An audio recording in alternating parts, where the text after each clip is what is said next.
સેવાથી મોટું કાંઈ છે નહીં. ના પણ અત્યારે તો બધા લોકો દૂર ભાગતા હોય છે આનાથી, તો એનું શું કેવું?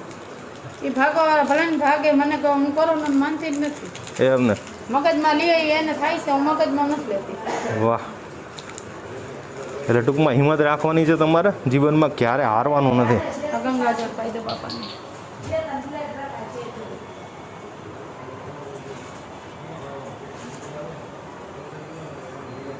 જોઈ લ્યો આ નાના છોકરા.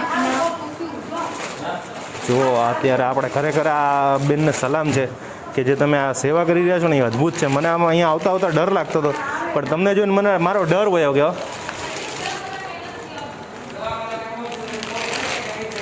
આનાથી ભાગશે તો આનું કરશે કોણ? મને જવાબ દો. 100% તમારી વાત સાચી. ભાગે છે પરિવારનો દીકરો મને લખીને દઈને હોય કે હસીનાબેન તમે આ બધું કરી નાખો, મારા ફેમિલી કોરોનો થઈ જાય. આ કેસ પહેલો. બોલો, માનવતા વહી ગઈ છે ને આમાં તો. હા, સગો દીકરો એ કે હસીનાબેન તમે આ બધું કરી નાખો, મારા ફેમિલી કોરોનો થઈ જાય. તો એ બધા ભાગશે તો આ બધાનું શું થશે?